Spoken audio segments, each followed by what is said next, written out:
اعوذ باللہ من الشیطان الرجیم، بسم اللہ الرحمن الرحیم۔ آج ہم قاعدے کی تختی نمبر 7 وہ پڑھیں گے جو کہ مبنی ہے کس چیز پہ؟ کھڑی حرکات پہ۔ اور آج سے پہلے ہم نے تقریباً قاعدے کی 7 تختیاں کمپلیٹ کر لی ہیں، آلموسٹ ہمارا آدھا قاعدہ کمپلیٹ ہو چکا ہے۔ اسی طرح تمام اعراب کو سمجھتے ہوئے ہم اپنے قاعدے کو کمپلیٹ کریں گے اور تجوید کے رولز اور قواعد کو سمجھیں گے، ٹھیک ہے؟ تو آج جہاں تک ہے کھڑی حرکات کے بارے میں، اس سے پہلے میں نے آپ کو صرف حرکات کے بارے میں بتایا تھا، اور وہ تھی زبر، زیر اور پیش، ان کو حرکات کہتے ہیں۔ لیکن آج ہمارے پاس ہے کھڑی حرکات، تو آئیے ہم دیکھتے ہیں کہ آج کھڑی حرکات کے بارے میں ہمیں کیا سیکھنے کو ملتا ہے۔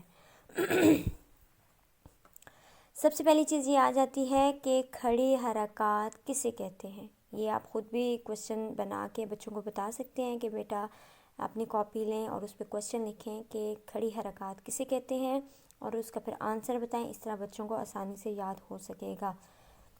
اس کا جواب کیا ہے کہ کھڑے زبر، کھڑی زیر اور الٹے پیش کو ایک الف کے مقدار کے برابر کھینچ کر پڑھا جائے تو یہ کھڑی حرکات کہلاتی ہیں۔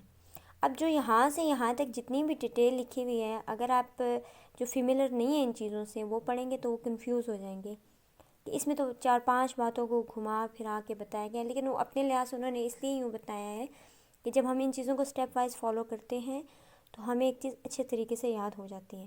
لیکن بچوں کے لیے یہ چیز تھوڑی مشکل ہوتی ہے، اور بہت کم ایسی جگہیں ہوتی ہیں جہاں پہ بچوں کو یہ چیزیں کروائی جاتی ہیں۔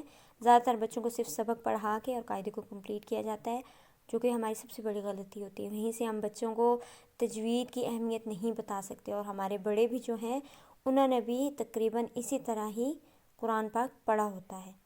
تو اگر اس چیز کو میں لے کے آپ کو بتاؤں گی تو میں صرف پڑھتی جاؤں گی اور آپ سنیں گے تو آپ اس سے سمجھ نہیں سکیں گے، اس لیے میں اپنے الفاظ میں آپ کو آسان الفاظ میں کھڑی حرکات اور اس کا خلاصہ بتاؤں گی، ٹھیک ہے؟ تو سب سے پہلے ہم کھڑی حرکات سمجھ لیں۔ جو حرکات سمپل حرکات ہیں اور کھڑی حرکات میں یہ فرق ہے کہ حرکات جو ہوتی ہیں زبر، زیر اور پیش، ان کو ہمیں کھینچ کر نہیں پڑھنا ہوتا اور نہ ہی جھٹکا دینا ہوتا ہے، لیکن کھڑی حرکات کو ہمیں ایک الف کے برابر کھینچ کر پڑھنا ہے۔ اس کا مطلب یہ ہے کہ جیسے ہم پڑھتے ہیں نا الف، اب جتنا یہ ڈیوریشن گزرا ہے نا 1 سیکنڈ کا بھی، تو ہم نے اس کو اتنا کھینچنا ہے۔ ہم اس کو با کھڑی زبر با نہیں پڑھیں گے یا با نہیں پڑھیں گے، ہم اس کو پڑھیں گے با کھڑا زبر با، با کھڑی زیر بی، با الٹا پیش بو، با بی بو، ایک الف کے برابر کھینچ کر ہم نے اس کو پڑھنا ہے۔ اچھا، دوسری چیز کیا آ جاتی ہے؟ اسی طرح یا کھڑی زبر یا کھڑی زیر جی، یا الٹا پیش یو، یا جی یو۔ بچے غلطی کہاں پہ کرتے ہوتے ہیں کہ جب الٹا پیش پڑھا جاتا ہے، جیسے میں یہاں پہ پڑھتی ہوں را الٹا پیش ہو پڑھ لیتے ہیں، وہ الٹے پیش کو ہا میں وہ تبدیل کر دیتے ہیں، جو کہ ہمیں یہ ٹھیک کروانا ہوتا ہے۔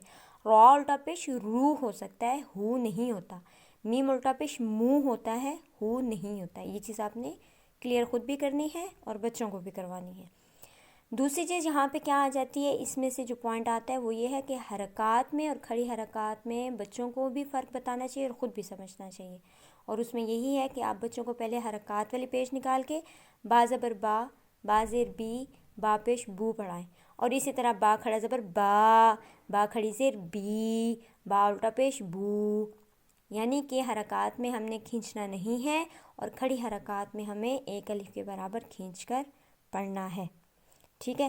اب اس میں آ جاتی ہے یہ جو نیچے لکھا ہوا ہے کہ حروف لین اور حروف حلقی، یہ انشاءاللہ آگے کی تختیوں میں ان کی اسپیسیفک تختیاں ہیں جو آپ کو الگ الگ سے کر کے بتاؤں گی تاکہ آپ کو سمجھنے میں اس چیز کی آسانی ہو۔ آج ہم صرف تختی نمبر 7 ہی کریں گے حرکات کے بارے میں، اور قرآن پاک میں بھی آپ کو جب بھی حرکات جس لفظ پہ بھی نظر آئے اس کو آپ نے ایک الف کے برابر کھینچ کر پڑھنا ہے۔ اور کھڑی حرکات کتنی ہیں؟ 3 ہیں، کھڑی زبر، کھڑی زیر اور الٹا پیش۔ تو اب امید کرتی ہوں کہ یہ تختی بھی آپ کو آسانی سے سمجھ آ گئی ہوگی اور آپ کو یہ ہیلپ کرے گی قرآن پاک پڑھنے میں، تجوید کو ادا کرنے میں۔